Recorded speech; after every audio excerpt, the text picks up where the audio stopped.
Welcome to another episode of the Riverport Business Podcast. And today I'm sitting down with Grant Cameron, Managing Director of CBB Architects, to talk about how his team has breathed new life into St Ives High Street, transforming a former bank into a vibrant modern workspace that's helping re-energise the town centre.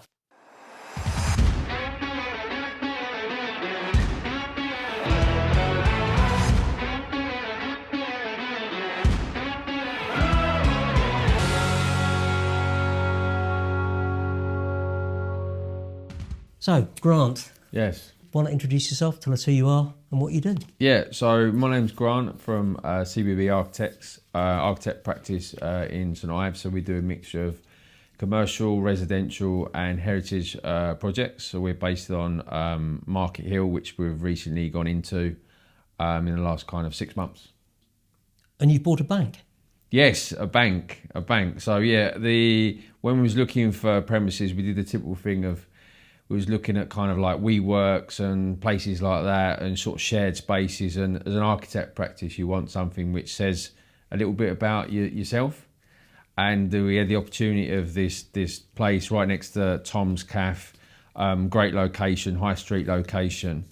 And we saw it as a great opportunity to kind of put our own stamp on the place and be there. I think there's a bit lost in the way that people have sort of moved away from the high street, and there's a lot of sort of vacant spaces. But I think as a sort of small growing company, you really, to get connected to the public, you can't beat having a store, a shop or office right on the front where people are walking past. And I think it's been really helpful in the last sort of few months. And it's got a vault.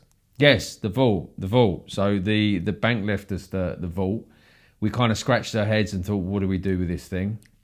So we do virtual reality. So basically we model everything in 3D, all our design projects. So it could be a commercial or residential project. And what we do is basically you put a headset on, you jump in the vault, and you can actually go into the building and design that we've got. You can change design options, what it looks like, and that sort of thing. So it's a real kind of immersive experience that we do. So what we've done, we've finished it in like a gold Venetian plaster. We've got like cameras outside so other people can see what you're seeing, and we've made it a real kind of feature of the thing, which we wouldn't have been able to do if we just got an office on the top of a Chinese takeaway or something. It's impressive. I've seen it. It's very impressive. Thank you. Did you do any sort of footfall research for St Ives or that part of town? We didn't do any particular research. I think it was more a case of finding the right spot and feel for the place. A bit like when you buy a house, you kind of go in there and think this kind of suits. The interesting when it comes to kind of footfall is we're not necessarily the place that a lot of people go in. So you know, like a Poundland or a sort of clothes shop or that sort of thing. So numbers of football and that sort of thing wasn't sort of a major issue for that. It's kind of I think consumer confidence, like being in the bank, well, hope you don't take your money and then you're not going anywhere. So that's kind of the thing. I think there's a lot, Yeah, and I think I guess your type of business is the sort of business that people don't. It's not like people just wandering into WH Smith's or Poundland or something. Yeah. But I think I've noticed people walking by, especially when they come out of Tom's Cake, which is right next door, conveniently. Yeah, I keep going there. Yeah, I know, it's too tempting. Yeah. But people wander by and they look in. They do. They look in because you've got, the interior is impressive, as you would expect from an architect, I guess. And was there a particular reason that you chose to come to St Ives? So I personally live in Cambridge, and the other director lives in Houghton. And so we was looking for sort of Cambridge sort of surrounding. Obviously, Cambridge is not exactly the cheapest of places, and sort of St Ives, and we was looking for somewhere kind of outside. So we kind of wanted to balance location with kind of cost as well. And it's quite a good fit because it's easy approachable for kind of all our staff to get there. Yeah, and was this a relocation from somewhere else, or is it? So we was actually we was all working remotely.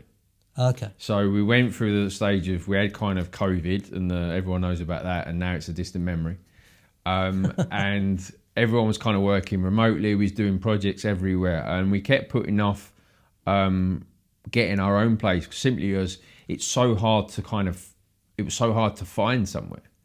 And it wasn't until we kind of found the premises, we did it up, and we kind of moved in, that we could kind of bring everyone together. So it was a real kind of key moment in the business itself, because all of a sudden it was the first time where we could actually get everyone in, we could add to the team and that sort of thing. I think we see a kind of a change, I think, of going from kind of remote working to a little bit of hybrid, to people actually appreciating being in an office and everyone being together. And I think you can't beat that thing of, you know, getting everyone in the room, because you get kind of the best out of people generally when they're together. I think there's moments for remote working, and there's other moments for kind of being together. It's like when you need to get your head down and churn through something. It's perfect working at home. Yeah. But you know, for your business, I think having been in the office, you walk in and you know, from what it used to be like as a bank, yeah, it's impressive. You've got the big screen there, and you've got the different, you know,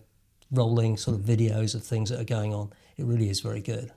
So it's I mean, was there any sort of specific planning or anything that you had to apply for to convert a bank into an office? No, well, it's already under Class A, so business class anyway, for, you know, whether it's sort of retail, office and that sort of thing. So there was no sort of actual sort of change in use, so that was fine on that front. So yeah, planning wise, it was quite easy. So was it coming to St Ives, was that a cost factor? Was it more the location that you were looking for? It was the ability of being on the high street, of having something unique was the key driver. You know, we wanted something special that, you know, said something about, you know, who we are as people, as a practice, and where we wanted to go. And that's, I think, what this premises that we've now named the Property Vault, because of the vault, is really allowing us to do. And I think everyone, as you say, is sort of that's come in there, you get a sense that they've seen the vision that we kind of had as a business, and that, you know, I think that's a positive thing. And regards to your comment earlier, you mentioned kind of footfall, and one of the little debates I had with Oliver, the other director, was is anyone actually going to bother coming in, or are they just going to kind of pee through the window? And I think I won the bet, because after about 2 weeks, we had quite a few inquiries of it. So I think you can't underestimate the visibility of being on the high street and the ability that does give you. And I guess if you just get random people wandering in, they might be just coming in, like you say, they just want to have a nose around. Yeah. You know, if they're confident. Which is also good. It's also good. Well, you never know what business might come out of it. You True. really don't. But, you know, I'm sure it's, you know, it's more about repeat business from recommendations from previous projects that you've worked on, I guess. Yeah. But people just randomly wandering in. But you never know what they'll say. I've just been into town to somebody who wants something doing, and I didn't even realise you were there. That's the challenge as small businesses. I think, you know, it's easy for kind of well-known names or whatever, everyone knows who they are. But, you know, when you're a lot of kind of small businesses, you want to kind of like stand out. And I think having a presence on the high street, it puts you at a better level, and being able to kind of sell yourself. How long did it take from actually getting hold of the premises to converting it from a bank into when the doors were open? So the arranging of the lease probably took about 3 months. There's a typical challenge of kind of solicitors, the back and forth of clauses and terms and insurance, all the fun stuff that you got to deal with. Yeah. And then by the time we got through that, I think it was in sort of February, and then it was about a 3 to 4 months fit out period. We could have done it a bit sooner, but we kind of we had a few favours from friends, shall we say, and bits and pieces, which helped to sort of get the cost down, but it took a little bit longer. But, you know, typically a fit out of sort of a retail unit, you know, could be anywhere from 4 weeks to 4 months, I'd say. Yeah, that seemed reasonable. And although I guess it's an unusual thing to convert a bank into a business, whatever that business is. Yeah. And I'm sure you've been through all the planning and things to do with being an architect as well. But was there anything unexpected came out of moving into the bank? I would say, so for instance, we got it as like what you call kind of like a shell and core almost. So like basically you're just best with kind of white walls and capped off services and that sort of thing.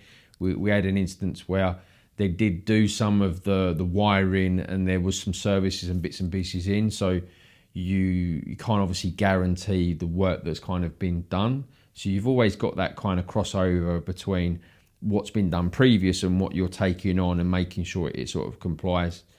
Like asbestos was one thing that come up that as a survey I think was done, but the landlord didn't realise he had it done, and we had to find like a little document at the bottom of about 50 documents that he just found that was all dusty, and he just sort of pulled out and he went, yeah, this is your pack of information, see how you get on. There must be sort of unusual wiring in there, like alarms and sensors and things like that, given that it was a bank? They'd ripped it out.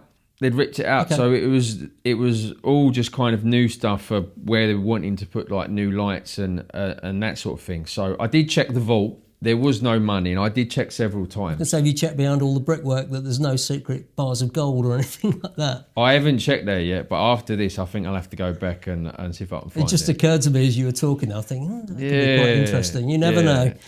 In terms of you touched on sort of like how it changed from remote working. Yeah. Do you think your processes of running your projects and going through your projects has improved by going into an office like that? Hugely. You know, I think it's a massive factor. I think one, people underestimate the ability in a business is to create culture. You know, a kind of bringing together as a team, and I think people feed off that. People want to feel part of something, and I think as good as remote meetings and working remotely is, it takes away that feeling of being part of something. I think now where, you know, people are in the office, we're open every single day, and there's interaction between people sort of get along. There may be a little bit of odd working from home here and there, but generally speaking, everyone's pretty much in there, and it's a man thing. So if anyone's walking off the street and goes in, there's always, you know, someone there to attend them. So how long have you actually been in there? So we're in October now, so we've been in there, for 5 months? Yeah. 5 months. And in hindsight, it's only short hindsight. Yeah. Big benefit? Yeah, massive. Yeah. Massive. It was needed for the company, us as well, especially working remotely. And I think it allows us to then take that next step to go even further. And especially for the clientele that we want to attract as well. More kind of working with larger companies, more commercial companies, as well as kind of homeowners as well. It really helps as well, because they've now got the ability to go in a place and a place which you've actually designed and done ourselves. Because obviously the proof is in the pudding. That's your business, isn't it? Yeah. You know, so they go in there and they go, okay, I can actually see something you've done. Because obviously we could show you a nice pretty picture, but being in the space is not the same as a pretty picture, because obviously you know, you've been in one of our houses, you've done the drone footage of one of them, and being in the real thing, you do get a sense of what someone's about. Oh, it's very all the visualizations and all the VR stuff is one thing, but actually seeing, smelling, touching is a whole other thing, and it's very inviting. It's not. It's almost sort of because it's got the old.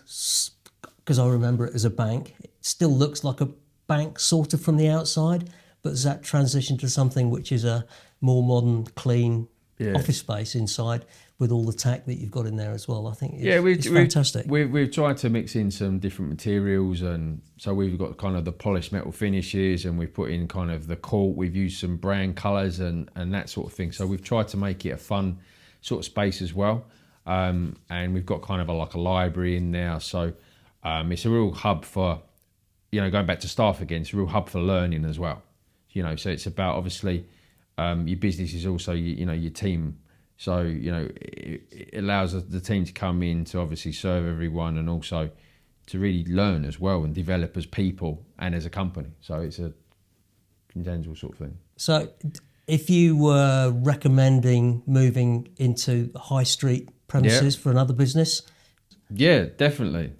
I think that people kind of go obsessed with, I mean, the big thing at the moment is AI, isn't it? I'm talking about AI.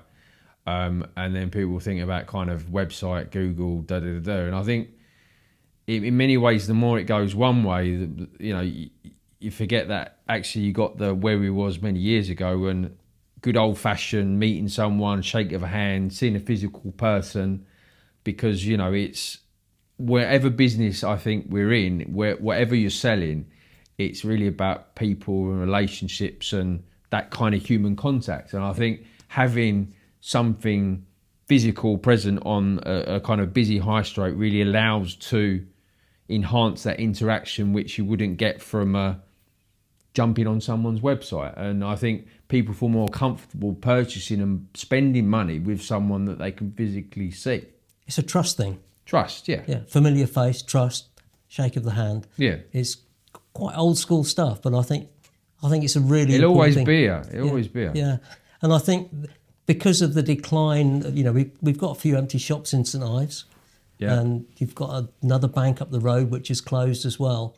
I mean, it'd be fantastic if we get other businesses doing the same sort of thing that you've done. Definitely. I understand it's a big investment, but rather than just turning places into flats or apartments or something like that, I think it really is it's a good move.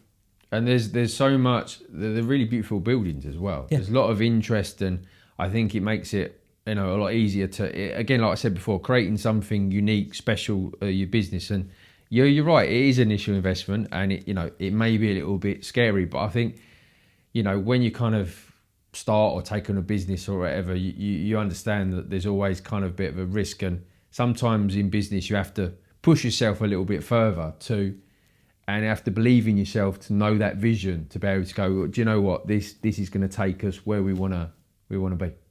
If you can do it again, is there anything you'd do any different? That's a good question. Not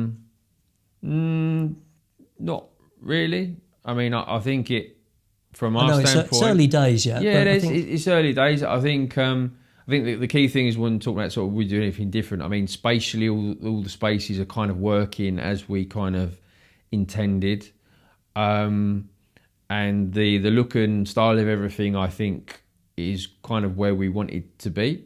So yeah, I don't think necessarily do anything differently. I think we did what we could do within the budget and with what we had spatially. So do you think if you were looking to expand into another town, do you think looking for because there's quite a few banks, local banks closing down, would you look for another bank? Definitely. I think the Property Vault 2 would be a good move, and another bank would be. It's a massive novelty, I have to say. Yeah. I think it's really good.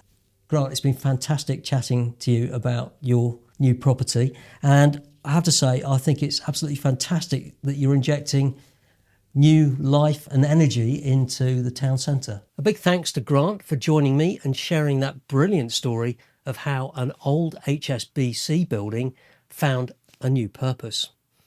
You can find out more about CBB Architects at cbb-architects.co.uk and check the video description for links to their socials. And if you enjoyed this conversation, don't forget to like and subscribe for more inspiring business stories right here on the Riverport Business Podcast.